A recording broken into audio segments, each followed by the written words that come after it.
a lot of very happy people around the table because we're a great team. It's been a tremendous period of time for our country, and things are going very well.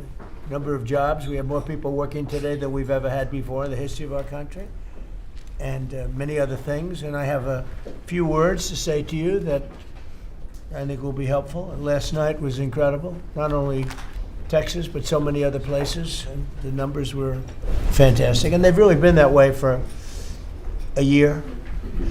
If you look, it's hundreds of people won, and almost nobody didn't win. So, but last night was very, very powerful. So I'm thrilled to welcome everyone to the 12th cabinet meeting of our administration, and we're doing something that no administration's ever done. We're always letting the press join us because we're very open and transparent. You like the word transparent, but we're more transparent than any administration in history. No, to the best of my knowledge, press has never been invited ever to a cabinet meeting for any reason at all. And it's an honor to have you. This team has achieved more than most other administrations achieve in 8 years. We took the most dangerous, unsafe, violent, and open border in the world. Anywhere in the world, there's no border like the border we had, and created the most secure border in the history of our country. We had no people, 12 months now, no people reported in the last 12 months came in illegally. 0 illegal aliens admitted to the United States in the last 12 months. And those charts are made by, you would say, politically unfriendly people. And the reason they don't come in is because nobody comes up, because they know that they're going to be turned away. And if they get in, they're going to be moved out right away. So it's been 0. You're the one that do the reports. I'm actually surprised by the number because I don't know how it can be 0, but they say it's 0 for the last 12 months. In 2025, we achieved the largest drop in the murder rate ever recorded. So the murder rate was quite high, and we achieved the largest drop in the murder rate ever recorded to the lowest level in 125 years. That's the year 1900. And that's despite the fact that many people came in from prisons and from very rough countries and from mental institutions and from lots of other places, drug dealers and others. They came in illegally during the Biden administration. We've gotten many of them out, but we still have some that we're looking for, quite a few that we're still looking for, but we've gotten over 11,888 murderers were allowed into our country. We've gotten a lot of them out. We've gotten some, we put them in jail. We don't even trust the country to send them because they'll come back in maybe. We put them in jail. 11,888 murders, more than half of which have committed more than one murder. That's what they allowed, and they can never be forgotten for the horrible things they've done to this country. Fentanyl coming across our border is now down by 61%. 61%. And coming in by water, by sea, by ocean is down 97%. Can you imagine? Thanks to our Republican majorities in Congress, we passed the largest tax cuts in American history. All Democrats voted against the tax cuts, putting more money in Americans' pockets. This year, the typical family got tax refunds of nearly almost close to $5,000. The stock market has set 68 all-time record highs since the election. So 68 days, we hit all-time highs. We're right there now. And the average 401k, and that's despite the conflict. I don't call it a war, I call it a conflict. Despite the conflict with Venezuela, who no longer has a Navy, no longer has an Air Force, no longer has a lot of people that were leading the country into very bad places. Their leadership is gone. Their second rung leadership is gone, and we're dealing with their third, half of their third, because half of their third is gone too. The average 401k is up almost $30,000 since I took office. So the Americans are benefiting working today. We have the most working, and we have 401ks at their all-time high, highest they've ever been. And that goes along with the stock market, which is the highest it's ever been. Under my most favored nation agreements, this is something that I wish the media would talk about, because to me it's one of the biggest things ever to happen in our country. Certainly as to medical, anything having to do with medical, because drug prices, we're delivering record-setting discounts on prescription drugs with price differences of $400, $500, and even 600% at the TrumpRx.gov. We recently added nearly 1,000 low-cost generics to the website. So we have drugs down 400, 500, 600%. Now you could say 80, 90, 70, 60, 50% if you want. There are two ways. It depends on the way you ask the question. But a pill that would sell in Germany or in, let's say, in London for $10 was selling for here for $130. And I got the countries to all agree. Otherwise, they would have had to pay big tariffs. I don't want to go into it, but I had some very interesting discussions. They said vehemently no, and then when I said, that's all right, we're going to charge you a 50% tariff on everything you sell into America, they said, well, like we said, we'll say yes. And every single country agreed, and every drug company agreed. So we have most favored nations. So we were paying the highest drug prices in the world. Now we're paying the lowest drug prices in the world. So that pill that I talked about would go from $10 to $20. The world is bigger than the U.S. Hard to believe, but it's true. So it's not like you cut it in the middle. You just had to go up a little bit, but a little bit is a doubling of a price. So a little bit's a lot. So the pill would go from $10 to $20, and we'd go from $130 to $20. Think of that. So we would get, if you remember, some of you were at the news conference I had in my first term where I got the prices down 1/8%, 1/4% my first term. And I was so proud of it because drug prices hadn't come down in 28 years, and I was the first one to do it. But now I'm getting them down, not 1/8%, I'm getting them down 400, 500, 600. Or if you want to use it a different way, you could say 70%, 80%, 90%, 50%. Nobody's ever seen anything like it. And I got that through, well, everybody knew it was taking place, but we paid the highest prices anywhere in the world. Now we're paying the lowest prices anywhere in the world, and the press refuses to write about it. I think it's the biggest thing. And for healthcare, so much of it is prescription drug prices and drug prices. And with them coming down, the healthcare is going to come down very substantially. We recently added nearly 1,000 low-cost generics too, as I said, and that's 1,000 drugs, and it's all on. And this was not given by me. This was given by Dr. Oz and Bobby, and I, wasn't sure whether or not I loved the idea, but they said we want to use Trump. TrumpRx.gov is what it is, and it's the hottest site I think anywhere on the planet, from what I understand, Bobby. Right? It's really great. People are calling up and they're buying drugs for literally a fraction of the price, and it should be the biggest story. And on that alone, we should win the midterms. On that alone, we should win the midterms. But the press doesn't talk about it. It's the biggest thing to happen in the drug industry ever, maybe. Ever. And the press doesn't even want to write stories about it. We made the largest ever investment in U.S. military, $1 trillion, and we're asking actually for $1.5 trillion for the coming year. And we have the strongest military anywhere in the world, as you know. You saw what we did with Venezuela. That worked out very quickly. And we're doing really equally as well with, but again, people don't want to write about it, with Iran. Iran is very much intent. They want very much to make a deal. So far, they haven't gotten there. We're not satisfied with it, but we will be. We will be either that or we'll have to just finish the job. But their Navy is gone, as I've said 1,000 times. Their Navy is gone. Their Air Force is gone. Everything's gone, and they're negotiating on fumes. But we'll see what happens. Maybe we have to go back and finish it. Maybe we don't. Right now, I mean, you can speak to Steve Witkoff and Jared. They're doing a good job. But right now, I think it looks like they want to just make a deal. They want to. They have. I don't think they have a choice. They're just going back to the internet because they're getting clobbered. Their economy is in free fall. They have 250% inflation. Their money has no value. Their whole economic system is broken down. They thought they were going to outweight me. We'll outweight him. He's got the midterms. I don't care about the midterms. Look what happened last night. That was the prelude to the midterms. People understand it. They know that. Very simple. Iran cannot have a nuclear weapon. I'm doing that for the world. I'm not doing it just for us. And we've had great support from other nations, by the way. We don't need it.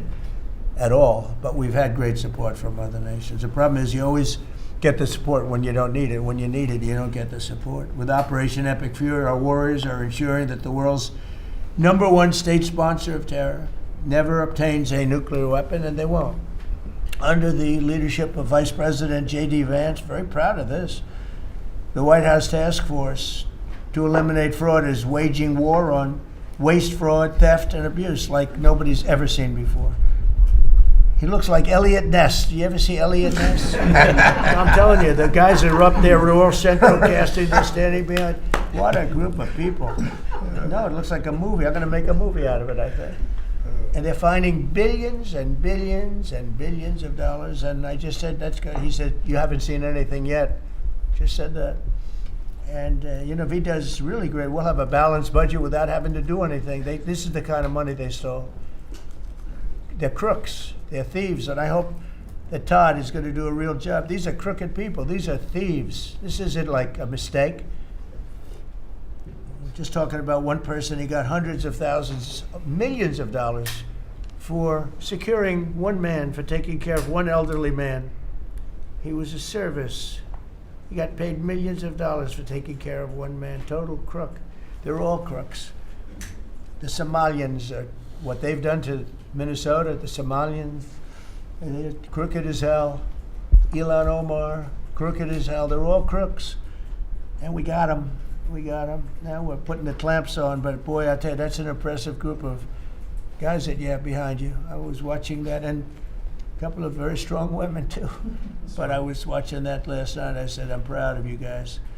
In 2 months, we've exposed tens of billions of dollars of defrauded taxpayer money, prosecuted numerous fraudsters, Todd, and stopped billions of suspicious payments, very suspicious. Oh, you haven't seen anything yet? Well, you see, I'm getting reports from Todd, from JD. I've never seen anything like it. The kind of, just hundreds of billions of dollars was stolen. And no other administration would do what we're doing. They'd let it go. Everybody was getting rich. And I think we have a chance to save Social Security without doing anything to it by just the numbers of fraudulent people on Social Security, people that are 115 years old, 125 years old, getting payments. It's funny, I said, oh, do those payments get turned back? No, they accept them. Well, somebody's getting the payment. It's not a person that's 125 years old. But that's the least of it. The numbers that we're finding out, we have great people at Social Security. We're going to make our Social Security so strong, so good, that you've never seen anything like it. We're going to protect. I said right from the beginning, we're going to protect our people on Social Security. If the Democrats ever got in, you wouldn't have said Social Security would be bankrupt. People wouldn't be getting anything. Last week, they took down 2 of the largest Medicaid fraud cases in Minnesota history, as well as the largest autism fraud case ever charged by the federal government. You saw that with millions of dollars just being stolen. Everybody had autism. Everybody had autism, they said. It was incredible, actually. And I've just seen I see what they're doing. You haven't seen anything yet. So congratulations, JD. Be vicious like they are. They're violent people. They're violent, vicious scum. Before asking Vice President Vance to speak about these efforts, I want to express our tremendous gratitude to our outgoing Director of National Intelligence, Tulsi Gabbard, who's a terrific person, actually.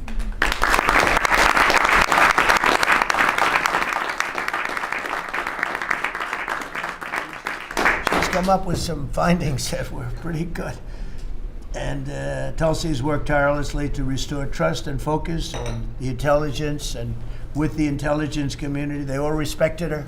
They listened to her. She gave us leads that were pretty much, people thought they were dead and they weren't dead. They were right there, and she was able to expose a lot of things that we used at the FBI with Cash and with Todd and with JD and everybody else. It was amazing. She dramatically reformed the Office of Director of National Intelligence, and cutting the staff by 40%, and she prevented countless terrorists and cartel members from entering the United States. She exposed mountains of evidence related to the Russia hoax, probably the greatest hoax in the history of our country. Although, when you look at the fraud coming out, there's a lot of them. I mean, honestly, there's a lot of them. But the Russia hoax, a great hoax, a very dangerous hoax too, and revoked security clearances of officials involved, and she declassified numerous historic documents of special public interest, including related to the JFK and RFK assassinations, which everybody wanted to see. And we're now releasing a lot of things having to do with space. It's people are very interested in that. It actually became the number one topic. We're releasing a lot of information having to do with extraterrestrial things, and people are totally fascinated by it. It's amazing. I wasn't sure if they would enjoy it. It's literally trending number one. Can you believe it?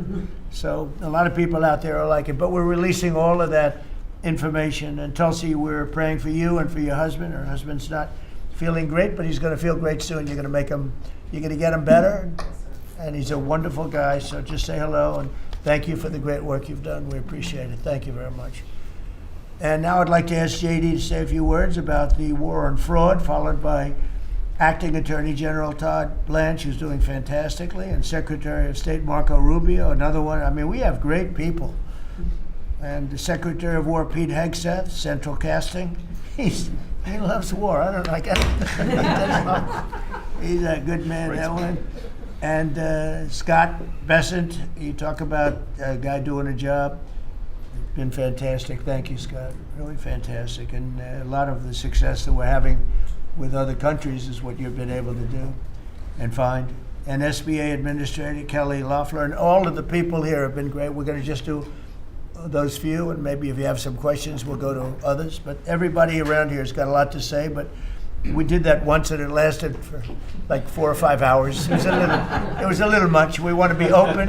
So now if I do this way, they'll say, he didn't let anybody talk. But let's start with JD, and you can talk about a really, really important thing, bringing our country back to honesty. A tremendous amount of money is involved. Go ahead. Thank you. Yes, sir. Well, first of all, thank you for your leadership, sir, and for making it possible. I often find in the fraud task force that there sometimes are barriers that we need to break down, agencies that need to coordinate, and I'll come to the president and say, Mr. President, I need your permission to do, he'll say, for what? For the fraud task force, and he'll cut me off and say, yes, go do it. So the fact that we have dedicated presidential leadership is really what's made this possible, because it does require we've got great people around the table, but sometimes these agencies don't know how to work together at the lower level, and that's one of the things we've had to turn on and force with the fraud task force. So I want to shout out just a few all-stars here. Linda at the Department of Education has been amazing at finding student loan fraud. You've got people who are either illegal aliens or aren't even actually real human beings who are getting hundreds of millions of dollars from the Department of Education for student loans. We have cut that off. We found a lot. We're going to find a lot more. Scott at HUD has been amazing, because a lot of the fraud that we see is housing fraud, people claiming benefits that they're not entitled to, or again, sir, sometimes completely made up people who exist purely to collect fraudulent money from the American taxpayer. Brooke at the Department of Agriculture, something I had no idea until I started this work, sir, that we send hundreds of billions of dollars to the states to administer the food stamp program. The federal government has no insight into whether those food stamps are going to people who are legally entitled or whether those people actually even exist. And so we're working on a number of mechanisms to actually force the states to verify that the people who receive these benefits are actually entitled to them. And I could go down the list. I've gotten a lot of support from a lot of people in this room. Bobby Kennedy and Dr. Oz have been particular all-stars on this, and Kim at H&HS. What they've done with the Medicaid fraud, we found tens of billions of dollars in Medicaid and Medicare fraud just from their hard work. We've cut that off, and yes, Mr. President, we're going to find a lot more. The final thing I want to say, Mr. President, and I know that Todd maybe has something to say about this as well, but I always try to remind the American people, and certainly remind the cabinet officials. By the way, Kelly at SBA has found tens of billions of dollars that were from fraudulent loans that were giving under the Biden administration, and we've now cut that off and recovered a lot of that money. So this has been a whole of government effort, Mr. President. The team really deserves a great deal of credit here. But the final point I want to make, sir, is I always try to remind the American people that fraud is fundamentally a crime with two victims. The most obvious victim are the American taxpayer. They pay their taxes, they expect the money to go where it should go, and that's not happening because of the fraudsters.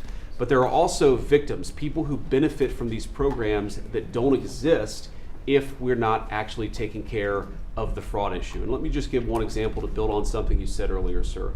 One of the people that Todd just prosecuted was a person who was collecting a lot of money from the American taxpayer to take care of elderly citizens, people who worked their entire lives, paid their taxes, should have had dignity and nobility in old age, but it was deprived from them from fraudsters who say that they're taking care of them, who collect a check to take care of them, but then abuse and neglect these people. And particularly one man who died because he wasn't getting adequate care, and that guy was still collecting benefits to take care of a person who he had completely neglected. So not only do you have an American taxpayer who's paying into these programs, you have an elderly citizen deprived of his dignity because we're not going after the fraudsters. Well, now we are. How much money did he get?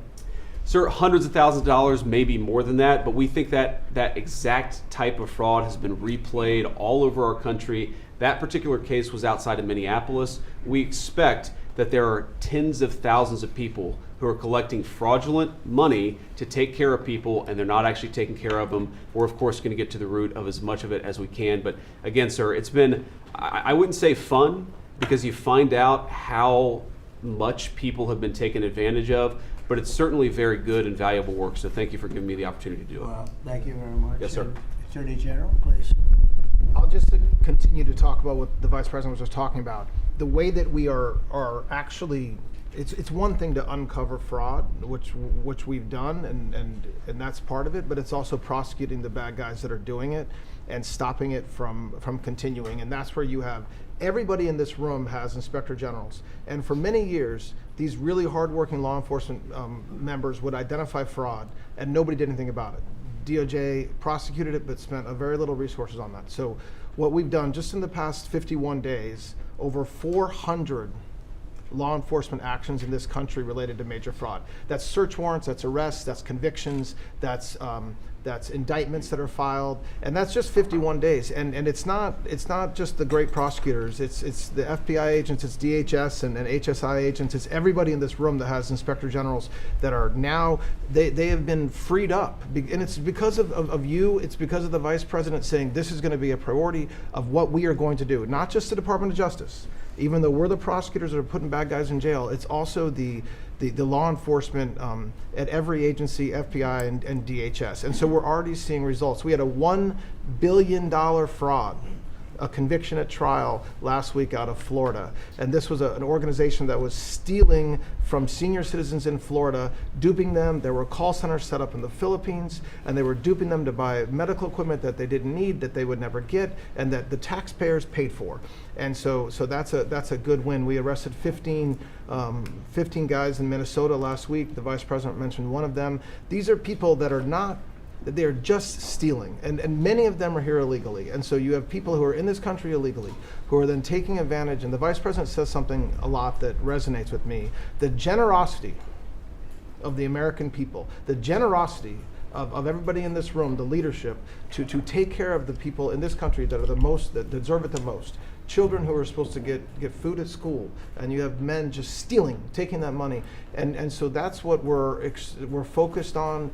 We are standing up, as you know, Mr. President, you allowed us to stand up a new division at the Department of Justice. It's our entire existence of that division is to combat what we're talking about. And then every U.S. Attorney's Office is now focused on it as well. So this is something that will result in a better place for every citizen in this country and save money, a lot of money, and also it's the right thing to do for our tax dollars, Mr. President. And billions of dollars was given out just very quickly before Biden left office. Billions and billions were given out.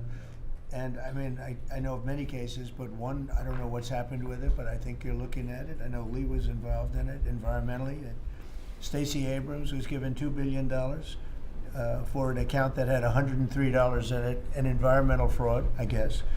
And she had $103 in this newly opened account. And before leaving business, they put $2 billion into the account. And they had no reason for existence. They were unable to say what they did with it. $2 billion. Lee, do you want to just mention something about that? Well, thanks to your leadership, Mr. President, that was canceled.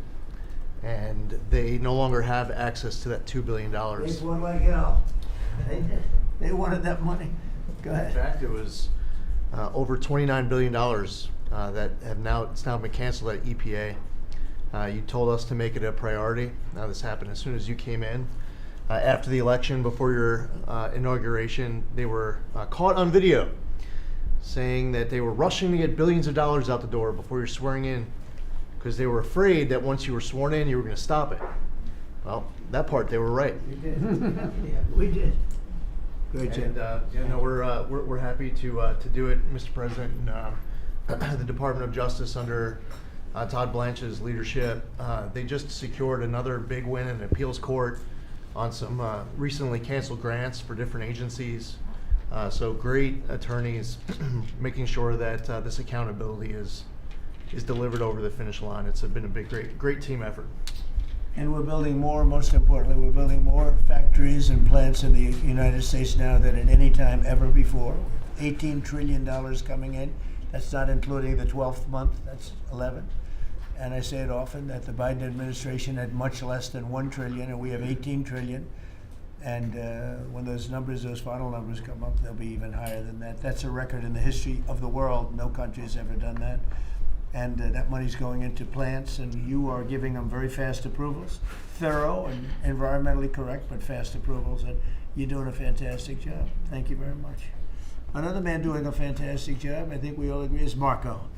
You're all over the place, right? I watched you last night in 3 different locations. So tell us about Iran. Well, first of all, the bottom line is Iran's never going to have a nuclear weapon. And if recent events have done anything, is just remind us once again that they are the world's leading sponsor of terrorism. And they can never have a nuclear weapon. Now, the president's preference, Mr. President, your preference is told us repeatedly, is always to negotiate these things and to figure out if you can have agreements. Diplomacy is always the first option. And we continue to work on that through your envoys, Mr. Witkoff and Kushner and others, the vice president, who've been very involved. And if there's an agreement to be made, we want that to be made. I think there's been some progress and some interest, and we'll see over the next few hours and days whether progress could be made. I just want to remind everybody, Mr. President, you know this well, you have other options available to you if that doesn't work. But the bottom line is that we prefer the negotiated diplomatic route, and we're going to give it every chance to succeed. I know you're giving it every chance to succeed, Mr. President. But here's the bottom line, because I keep getting asked, what is this all about? It's very simple. Iran and these people in charge of Iran can never have a nuclear weapon, and they will never have a nuclear weapon, and they most certainly will not have one as long as you're President of the United States. On that point, it's very clear. Just 2 quick things I want to touch upon. One, you touched upon the border and security. Part of securing our border is dealing with the people that are in this country unlawfully, many of whom do not want to go back to the country that they originally came from for a variety of reasons. Either we can't send them there or some judge ties us up. And one of the key things we have achieved is now 20 countries have signed third country national agreements, meaning these are safe countries where individuals who refuse to go back to their country of origin can be sent to that country instead. We've gotten 20 countries now around the world who have signed agreements that allow us to deport people to those places. What often happens when you go to the person who's here unlawfully and say, we're going to send you to this third country, is all of a sudden they decide they'd rather go back to their home country instead. So it gives the ability to enforce all laws, and we work very closely with the Department of Homeland Security on that front. Something else that I know is concerning people, because it's on the news, is Ebola. Our number one obligation, we're involved in foreign policy, but even our foreign policy, the number one priority of our foreign policy is to protect the American people. We cannot and will not allow any cases of Ebola to enter the United States. And so the State Department and other agencies represented here, the Centers for Disease Control, HHS, others, are working very, very hard to contain this crisis to the countries where it's currently located, particularly the Democratic Republic of the Congo. And so we've surged assistance to make sure that is being contained there. And obviously, multiple agencies involved here are also very involved in tracking people, just to make sure that nobody comes into this country that has Ebola and creates a problem for us. And we feel like we've got good efforts in place to do that, and Americans should feel assured that the President and his administration is doing everything we can to protect them on that front. My last point, you said I was all over the place. One of the places I stopped in last night was to initial the Trump route for prosperity in Armenia. This is a key linchpin of the peace deal that you were able to achieve between Armenia and Azerbaijan. Right. And in addition to that, we also signed a critical minerals MOU with them and a strategic engagement one as well. So just a reminder of another war you helped to settle, Mr. President. But from that has now we are seeing the emergence of a great new relationship with Armenia that really had grown stagnant for a very long period of time. So we're doing well on that front as well. Thank you. And could I just ask you, Cuba and Venezuela, what's going on there? Well, interesting. On Venezuela, that process continues, that three-phase process, of obviously stabilization, recovery, and transition. I would just say, just since January 3rd of this year, okay, and I think this number's right, and Chris or Doug can correct me on this, but I think over 10 million barrels of Venezuelan oil have been delivered to the United States since the 3rd of January. That industry is being professionalized for the first time ever. It's going to the benefit of the Venezuelan people. They are selling oil in the market at market rates. The money's going to an account in the United States, controlled and monitored by Treasury, audited by KPMG, and it's for the first time ever the money's not being stolen. It's going to the benefit of the Venezuelan people. Cuba's in a lot of trouble because, unfortunately for them, it's run by a bunch of incompetent communists. And being communist is bad. Being an incompetent communist is like the worst. And but the country's been taken over by this company called Gaesa that basically controls 70% of the economy. None of the money in that company goes to help the Cuban people, none of it. So we'll be talking to them, we'll be working on it. We want something good for the Cuban people, and hopefully there'll be a good outcome there for them. There needs to be. It's 90 miles from our shores, and having a failed state 90 miles from our shores is a threat to the national security of the United States. So we're producing right now more oil by double than Russia and Saudi Arabia combined. There's never been anything like that. We don't need oil, we don't need the Straits, we don't need anything, but we have more oil now being produced by 2 times than Russia and Saudi Arabia combined. It's a great stat. Do you want to say something about that? Well, I would, President Trump, under your leadership, we've opened up lease sales on public land. This is land that was put away for the benefit and the use of the American people, like the Strategic Petroleum Reserve in Alaska. The Biden administration had illegally stopped holding lease sales during their administration. President Trump famously said, drill, baby, drill, but before you can drill, you've got to open public lands.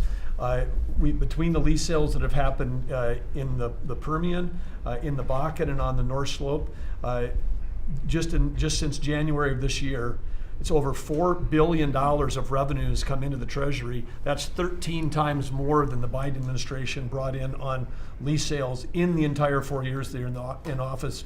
Sir, your policies brought that in 5 months. So with that, a lot of excitement, a lot of activity. We also inherited, just in one district in Carlsbad, New Mexico, 5,600 unprocessed applications to drill for oil and gas on public land. And when we're drilling on public land, those companies pay a royalty, and that money comes to all of our citizens, and it goes to local school districts, and it goes to states. It is the core of the economy in parts of our country.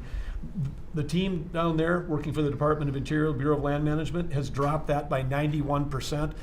It's one of the reasons why they had a record lease sale. It's because now people go, I can bid on federal land and I'm going to get a permit to drill, and it's not going to take me 5 years to get it. I'm going to get it in a month or less.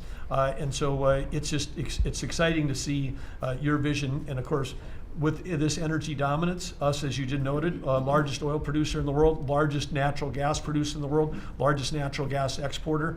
This is an opportunity for us to bring prosperity and affordability here at home, but also bring peace abroad. So President Trump, your energy dominance strategy with Chris Wright, Lee Zeldin, all the people that are working on this, people around the room, it's been really incredible. And of course, you mentioned Venezuela, but all that flowing to our Gulf Coast refineries is also helping to keep the price of gas down at home.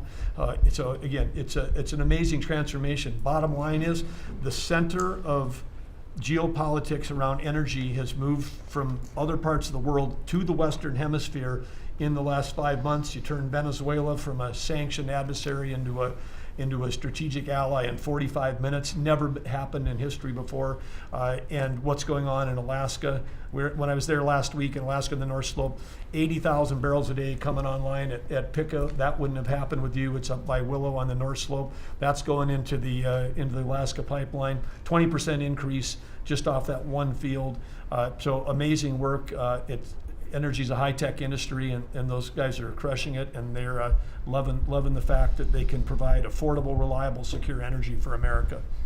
And we're working very hard in California. You know, a lot of people don't know this, but California has tremendous oil reserves. Used to be number 3 in the nation, and the radical left has just wiped it out. And we're working very hard to get that open again and get it so the people, their gasoline prices, their lack of energy is just staggering. It's staggering.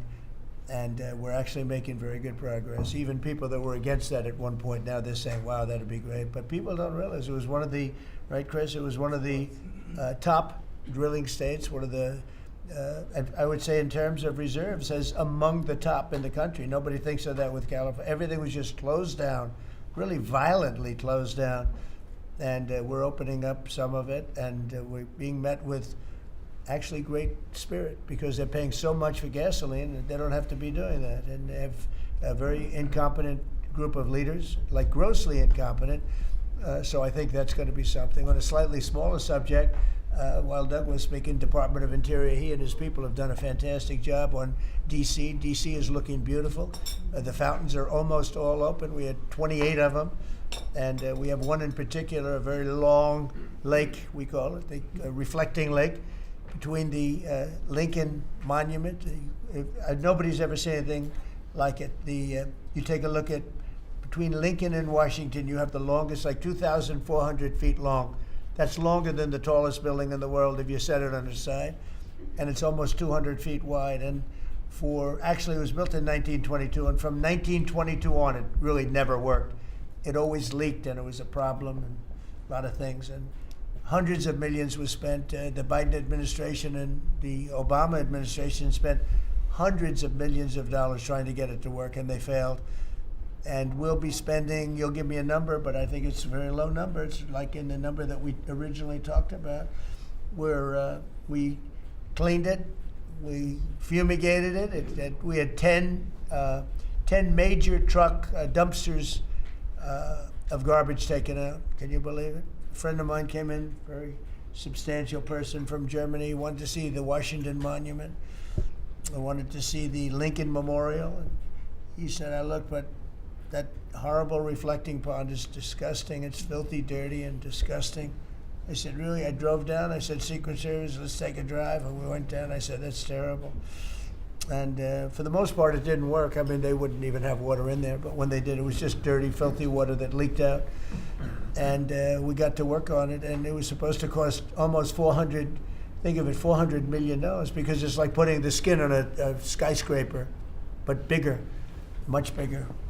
Many skyscrapers, you could almost say, other than for the world's tallest. Think of it, the world's tallest skyscraper is shorter than 2,400 feet. So we went to work, and over the years I built hundreds of pools. I build them every time I built the building. I always like to build Olympic-sized swimming pools, and I was very aware of swimming pool, what goes into making a swimming pool. It's not as simple as people think. You never want it to leak. You want to have beautiful surface. I said, I have an idea, Doug. We sat down. I said, let's take that long thing where we're going to fix it with concrete, which leaks, concrete, and all sorts of other materials that all leak and don't look good. They're gray.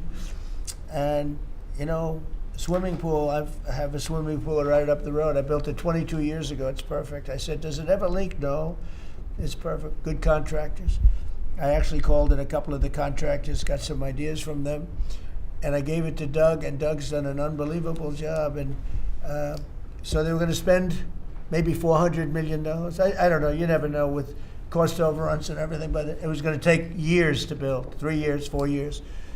And we'll have it done before July 4th, substantially before July 4th.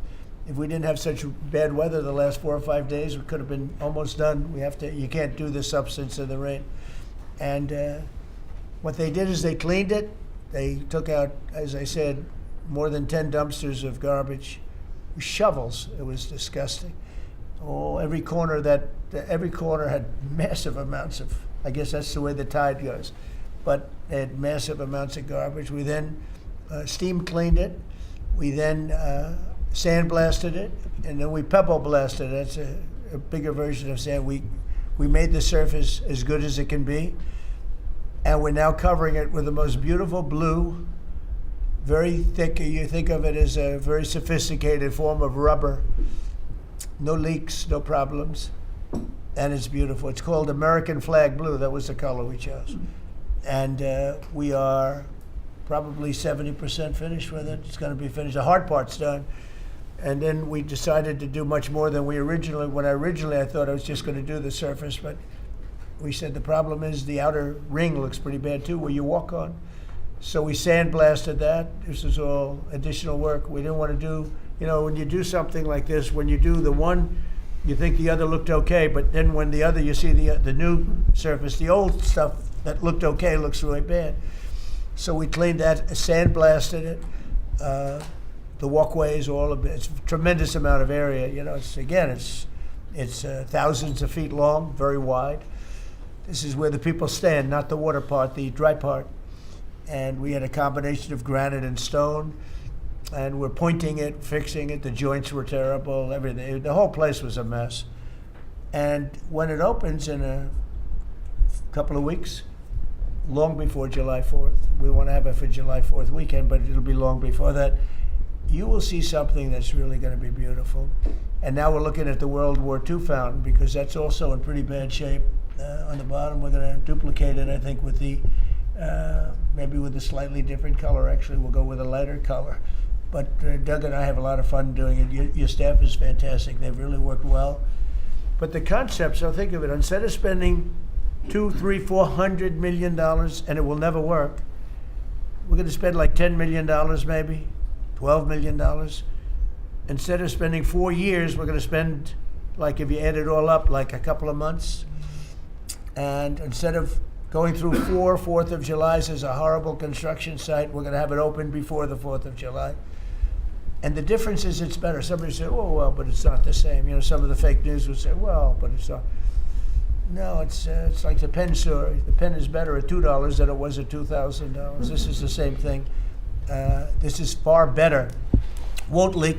It'll last for 50 years, maybe 100 years. They didn't even know. I said, how long will this last? Oh, I think you'll get 50 years out of it. We did the swimming pool treatment, but they said, sir, for a little more money, we can get industrial strength. I said, that sounds good to me. Same color, same everything, same stuff, but it's actually much stronger. It's used for industrial. I said, I love that. So we're going to have that open. It's going to be really, really beautiful. And it's a very important thing. We can't have people looking at the Washington Monument, going, the memorial. If you take a look, the Lincoln Memorial, it was built, I guess, a little after the Lincoln Memorial. It's embarrassing. It was so horrible. I never saw anything like it. It was filthy dirty. It was Biden. And they spent, between the two of them, they spent hundreds of millions of dollars trying to fix this thing. Now, when Obama did it, he spent way over $100 million. And they had a great idea. Let's use the water from the Potomac. Because environmentally, they liked it. Somebody said that was good. But the water from the Potomac was not suitable for this, to put it mildly. It was disgusting what happened. And so they spent hundreds of millions, over $100 million, and they immediately closed it. It was closed for many months and nobody did anything. It was closed. It's basically been closed. But go back to 1922. It was always sort of, people think of it as beautiful, but it was always a mess. It's going to be unbelievable. It will be unbelievable. It's actually exciting. I want to ride over there today if I can. I always have a problem. Secret Service is in love with my walking along, checking the sidewalk, the new sidewalk, to see whether or not they pointed it correctly.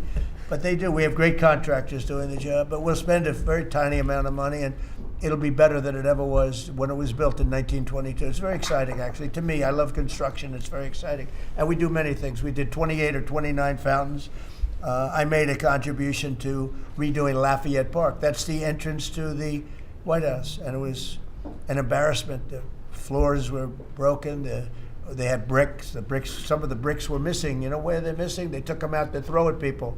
We're going with them. It's going to be a world-class park. It'll be open pretty soon. They're doing a lot of work over there. That was a contribution that I made with some other people. And it's going to be really beautiful. That was really the front door to the White House, but you couldn't even use it. It was so terrible. People would come to the White House, and it was so terrible. So with that, I'm going to ask Pete to talk a little about some of our great success, Yes, sir. including Venezuela. You might talk. Absolutely, sir. I think actually your efforts on the reflecting pool are actually a great segue. If you look at Washington and Lincoln, these are two men that faced monumental tasks and stood up in historic fashion and delivered for the American people. And when you step back and look at 47 years of what Iran waged war against us and our people, there's only one man over the course of both presidency who has stood up and said they will never get a nuclear weapon, as Marco said. So whether it was Qasem Soleimani, whether it was scrapping the Obama deal that was going to give them a weapon, whether it was the 12-day war or Operation Midnight Hammer, you created the conditions to ensure the American people and the world are safeguarded from this generational threat. And so when you authorized Operation Epic Fury, just like you talked about with the reflecting pool, we didn't do the same old thing the way we'd done it in the past after Iraq and Afghanistan, the way we waged wars. Instead, you said we're going to do this smart.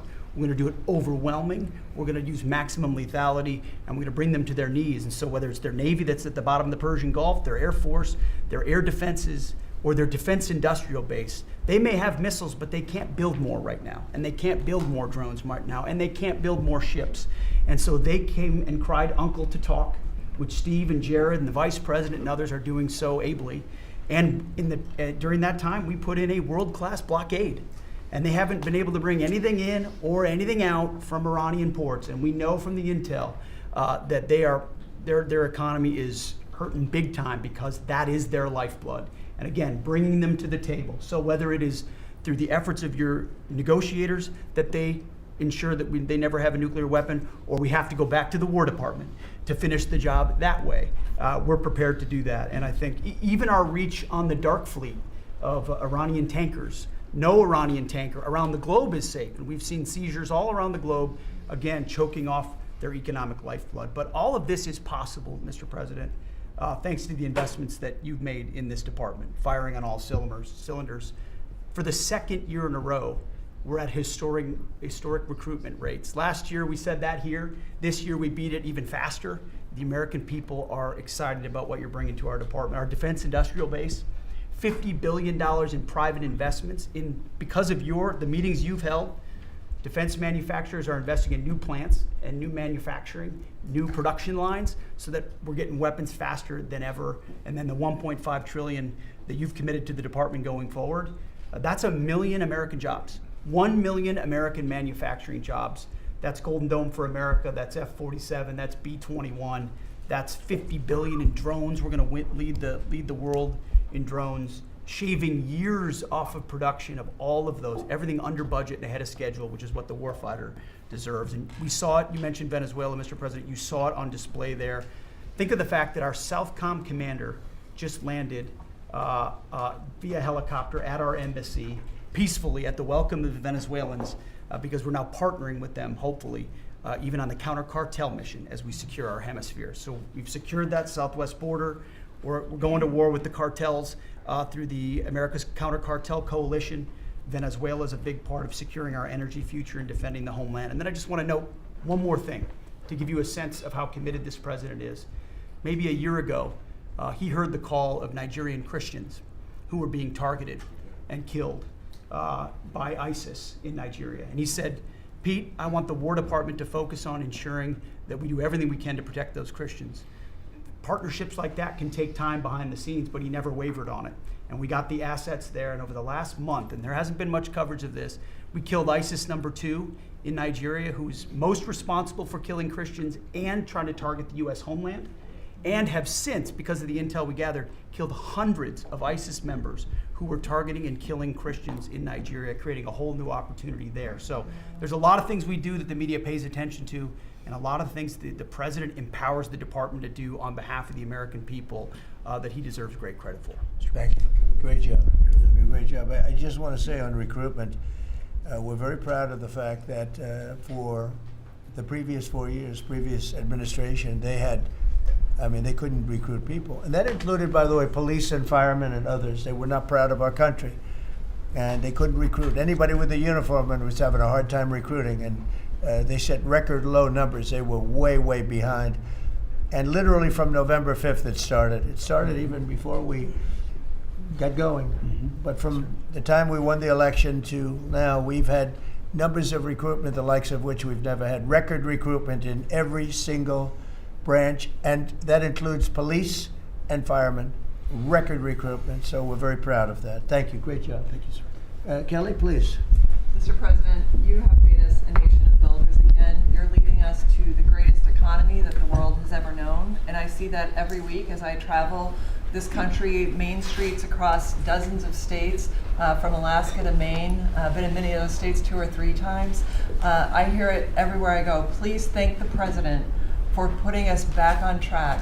They thank you, they love you, they want more of what we're doing: tax cuts, deregulation, fair trade, energy dominance. Small businesses are spring-loaded, and we see that in the jobs numbers. In the last 2 months alone, we've created over 300,000 private sector jobs in this country. Most jobs are created by small businesses, 2 out of 3. And small businesses, as you know, make up 99% of all businesses in this country and account for half of our GDP. So when that part of the economy is finally working again, they've gotten out from $5 trillion of regulation that the Biden administration put on hardworking small businesses.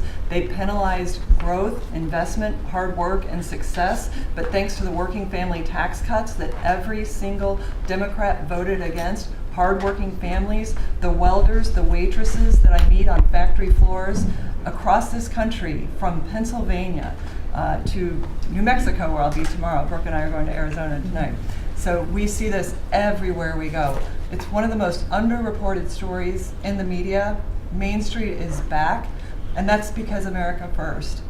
I'll tell you the other thing about fraud. Small businesses are particularly hurt by the fraud because they're some of our biggest taxpayers in the country.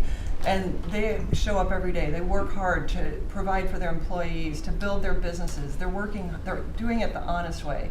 And they see fraudsters taking from the American people. It's taxpayer money. And so you think about, at the SBA, we found $200 billion in fraudulent PPP loans that the Biden administration tried to hide and forgive and sweep under the rug.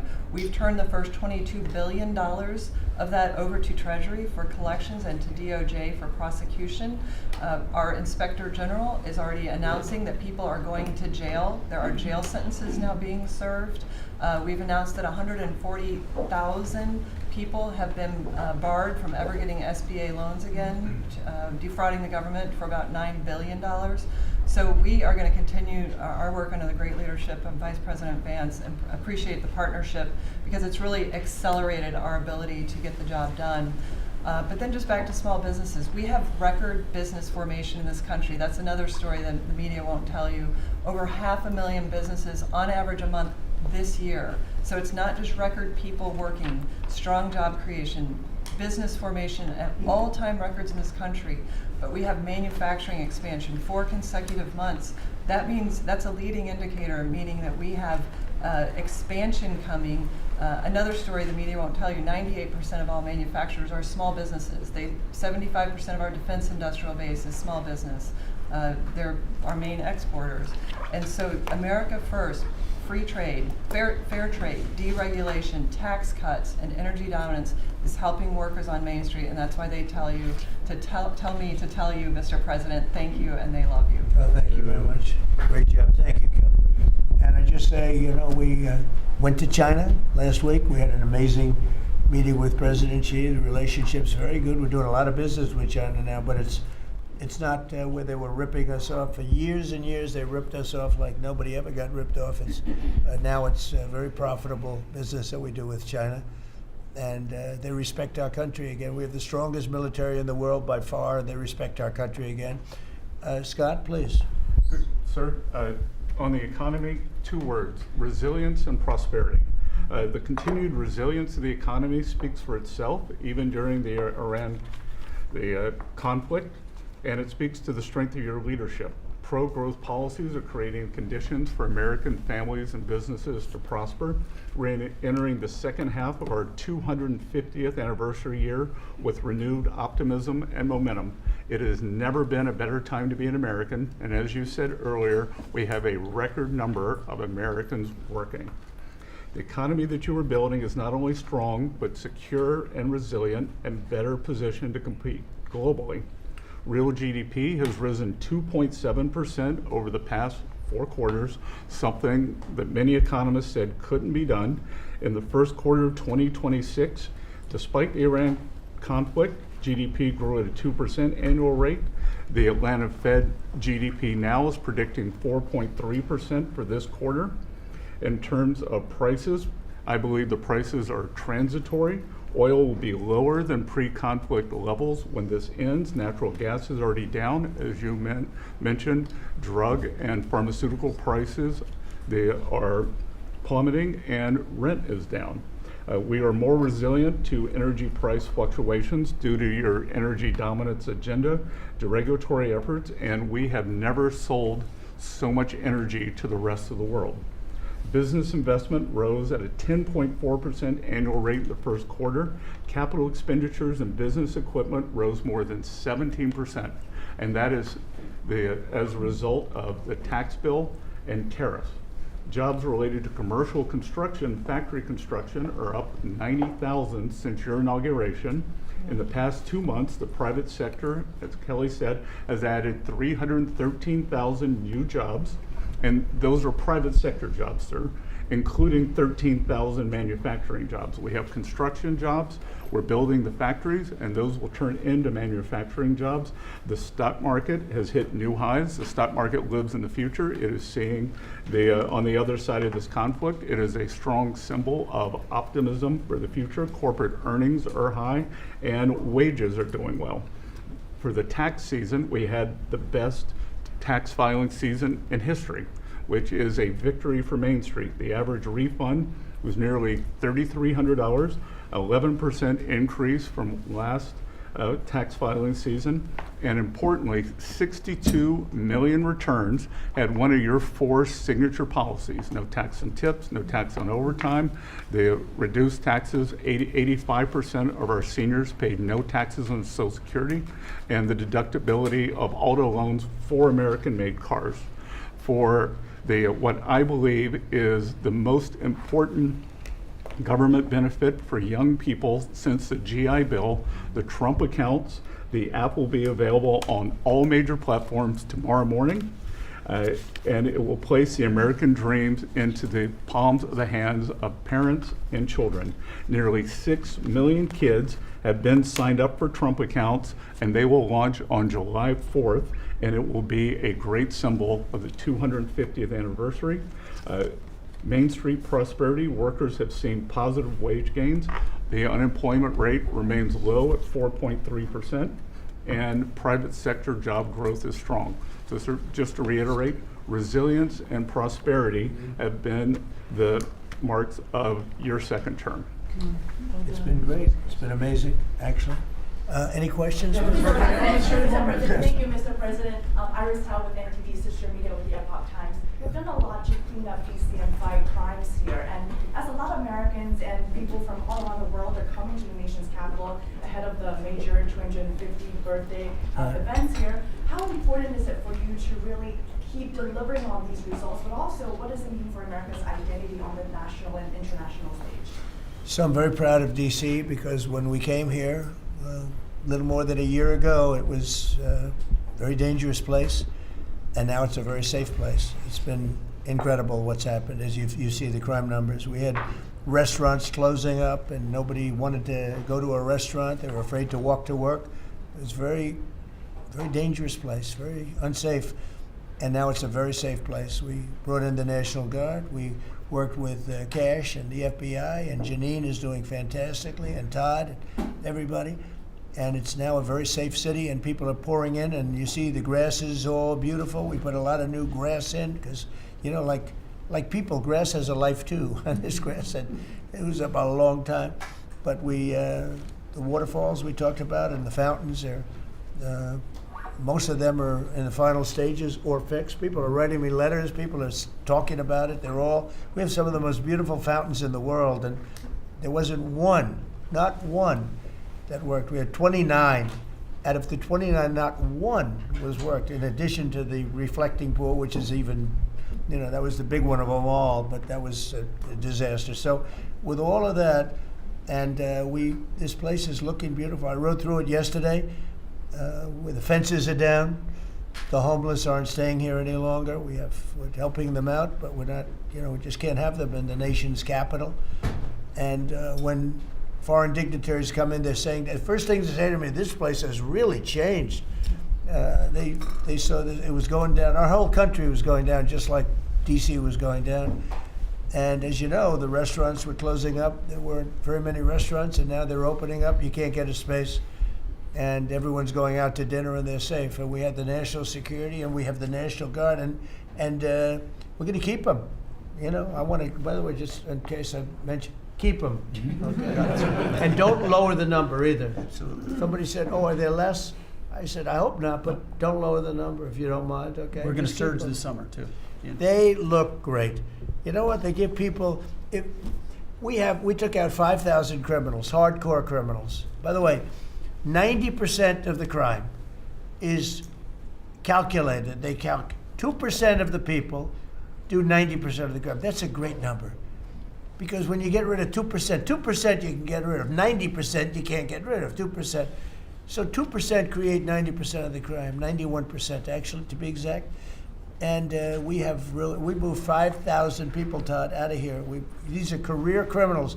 Many of them came over from the last administration through the open border, the ridiculous open border, no vetting, nobody knew who they were. They came out of prisons, they're drug dealers, there were people from mental institutions. And Washington, D.C. is now a safe and beautiful place. And it's only going to get more beautiful. Yeah, please. President Trump, thank you so much for having us in here today.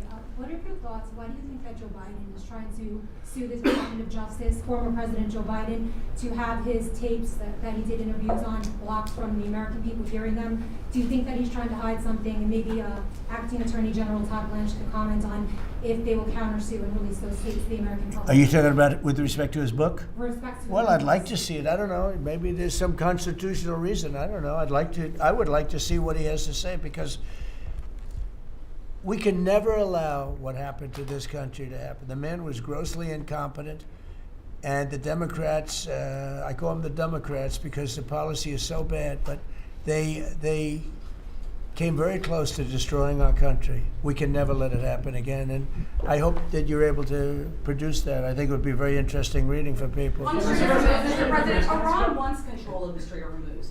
Would you accept a short-term deal that allows Iran and Oman to control the strait? And would they have to open it immediately, or would you be open to that happening over a period of time? No, the strait's going to be open to everybody. And who would control it? It's international waters. Nobody's going to control it. We're going to watch over it. We'll watch over it, but nobody's going to control it. That's part of the negotiation that we have. They would like to control it. Nobody's going to control it. It's international waters, and Oman will behave just like everybody else, so we'll have to blow them up. They understand that. They'll be fine. Mr. President, thank you. How much economic pressure do you feel to get the Strait of Hormuz open?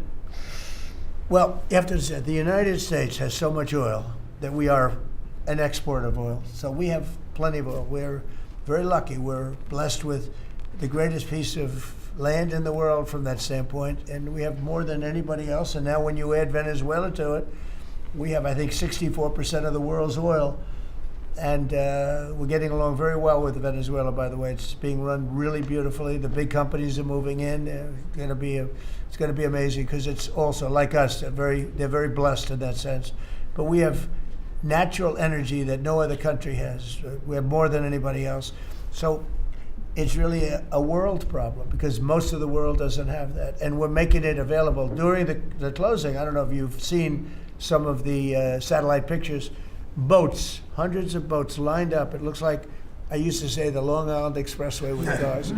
They're lined up, and they're coming to Texas, Louisiana, they're coming to Alaska to fill up their boat, their big boat. Some of them are really big, 2 billion gallons, even bigger than that now they make them. They make them up to 4, Chris, I hear. Now they make them up to 4. The 4 are now the big ones. Used to be the 1s. Now it's 4 million barrels of, think of that, 4 million barrels of oil in one boat. But they're lined up, and they're right now heading to Texas, and they've already filled up, and they've gone back.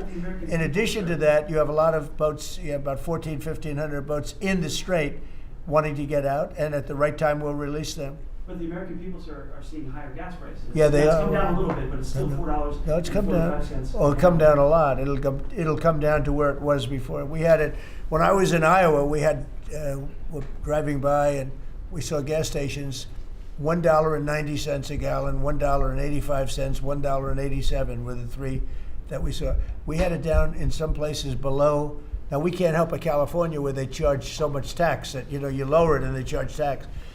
They've got to straighten the act out in California, but we had gasoline down to a very low number. I think we'll be hitting that number shortly after that whole excursion ends. Does that give you more urgency? But regardless of anything, as Marco said better than anybody can say it, you can't let them have a nuclear weapon. They would use it instantly. They wouldn't think about it. They would use it instantly. I've gotten to know them. They would use it instantly. Does that give you more urgency, Mr. President? You've said that you're in no rush to make a deal, but with gas prices that are so high across the country, people are paying more for travel. Does that give you more urgency to make a deal? Why doesn't it? Well, I'll tell you the primary urgency I have. I said this, it wasn't covered properly, but the primary urgency is that we can't let Iran have a nuclear weapon. But at the same time, we have a tremendous amount of oil, gas, coal. We have tremendous amounts of energy. We're blessed with something very special. Those prices are going to come down. They're going to come down fast. I think that you'll see, actually, Todd, I think you're going to see lower prices that we had even before we did this. Now, I knew there'd be an increase. I said, we have a choice. We don't have to do anything. And in 2 years or 1 year or 2 months, because Iran would have had if we didn't hit them with the B-2 bombers, Iran would have had a nuclear weapon within 2 weeks from that date because they were ready to go. And if they had a nuclear weapon, it would have been used already. It also would have been used had I not terminated the Obama deal, the Iran nuclear deal, as we call it. That was in my first term. Had I not terminated that, they would have had a nuclear weapon a long time ago. I would say it was a guarantee that it would have been used. And it would have blown up Israel. It would have blown up the entire Middle East. And that's never going to happen. Yeah, please. On Iran, would you be comfortable with Russia or China taking their stockpile of highly enriched uranium and have they offered? No, I wouldn't be comfortable. That would not make me comfortable. Is the U.S. considering easing sanctions on Iran to allow Iran to sell its crude to market? No, we're not talking about any easing of sanctions or giving money. No sanctions, no money, no nothing. We have control of money that they claim is theirs. We'll keep control of that money. And when they behave properly and when they do what's right, we'll let them have their money. But right now, we're not doing that, and it's not. One thing is not contingent on the other. Mr. President, on the shooting last weekend, it came barely a month after the third assassination attempt against you during the White House Correspondents' Dinner. What was your reaction when you first heard about the latest shooting, and what gives you the courage to really keep doing your job effectively without thinking about these threats every day? Well, I can't think about it because if I thought about it a lot, I wouldn't be a very good president. I wouldn't be here, probably. I'd be up in some room with a locked door and say, just leave me alone. So I can't really think about it. It's just something that it's a sad part of life. It's a dangerous business. What I'm doing is a dangerous business. And they say, and look, we have been maybe the most consequential, but we certainly have been one of the most consequential. This group has been a very consequential administration. And they say if you're not consequential, you don't have so much problem. If you are consequential, you do. So you have to look at that. But it's a shame. It's a very sad fact of life. Look, anybody in office, not only in this country, in other countries too, but when you are a consequential president, your life is in grave danger. I knew that. Yeah. Mr. President, how would you characterize the current state of the talks with Iran? I guess if it were a football field, what yard line would you be on? Well, I think we're doing very well. They are starting to give us the things that they have to give us. And if they do, that's great. And if they won't, then the man on my left is going to finish them off. Is there a time frame in your mind? What? Is there a time frame in your mind for? I mean, it happens quickly. The problem is every time I mention a time frame, for instance, I see, we've been doing this for a few months. Vietnam lasted 19 years. Korea lasted 8 years. Afghanistan lasted many years. They were all many, many years, and we're into it for a few months. And I read about you people like you. What's taking so long? But we're in it. We lost between two wars, two big wars, Venezuela and Iran, we lost 13 souls, 13 great people. Met the parents, great people. And it's a terrible thing, but 13. If you look at the war casualties and the deaths in wars for Vietnam and all that, they lost hundreds of thousands of people in numerous of these wars. We're very cognizant of that. We want to lose very few. We want very few to be injured. We're very careful. But war is war. War's dangerous. But we've lost 13. I saw the Democrats took an ad putting in the 13 people that were lost. And when you look at hundreds of thousands of people that were lost in the Middle East, Iraq, all the different wars we were in, we have done an amazing job. With that being said, I hate to lose 13. I hate to lose one, but we've been very capable. I mean, when you think of it, we took over Venezuela in one day. We have done a similar job, but we said, well, give them a little chance at the request of somebody that we greatly respect from Pakistan, the Field Marshal and the Prime Minister. They've been great. They asked us, would we pause the war for a little while because they'd like to, so we will do that. But we had them beat. They're, no better now. We could close it out very quickly. If we can do it in a different way, that'd be good. If we get everything we want, but we could close that out very, very quickly, and we may have to. I don't think so, but we may have to. Mr. President, ask about the World Cup, if I could. Yeah. The U.S. spent a lot of money getting the World Cup here and increasing the infrastructure. Does the economic benefit outweigh the cost? No, the World Cup is great. It's the most successful they've ever had, ticket-wise. It's they've never had anything that sold so quickly. It's amazing because it's the United States. You don't think of I call it soccer. It's just easier to do because we have football and they have two footballs, right? They call it football. But most people never thought they'd see anything like that. The World Cup, it's turned out to be the most successful World Cup from the standpoint of what's happening than they've ever had. Yeah, please. Thank you so much. Robin Ortiz with Turning Point USA. I have one question for you and one question for Vice President JD Vance on fraud. What's your message to the New Jersey leaders pushing back against ICE operations at Delaney Hall? About ICE? Yes. Or about NICE, as I call it, NICE. The NICE facility. I'd love to change the name, call it NICE. They do a great job, and it's all paid for protesters. You can see by the signs. The signs are all made by the same beautiful factory. It's a printing plant. In fact, I'm thinking about using it. They do such a nice job. These aren't protesters. These people are fake. They're all paid for. And I will tell you, Tom Holman and that whole group, and now Mark Wayne is so incredible. Mark Wayne, do you want to just respond to that? We run the finest facilities anywhere in the world of their type. But we have some horrible killers. We have killers. We have guys that have murdered numerous people in there. And these are the people they're trying to protect. There's nobody that runs a facility like we do. Mark Wayne, please. Yeah, it shows this radical left Democrats' priorities when they decide to go out and protest a detention center where we're housing rapists, child predators, murderers, drug dealers, and they choose Memorial Day of all the time to go protest something that they say that that it's because they're on a hunger strike when there was only a handful of individuals that was refusing to eat because they want their ethnic group or their ethnic right food. Well, they can go back to their country and get whatever food they want. The fact is, we're giving them the calories they want. This isn't Holiday Inn. We're giving them sanitation. But for the Democrats and the governor, like Governor Sherrill and Senator Kim and Senator Booker, to go out and do something like this of all the days is very frustrating. And we see Antifa signs are literally out there. The local police literally refusing to respond. They barricade it, not allowing our employees to come in and out. ICE has to go out there, remove the barricade, and then you have one of the senators complain because he got splattered with a pepper ball. I'm sorry, you probably shouldn't have been there.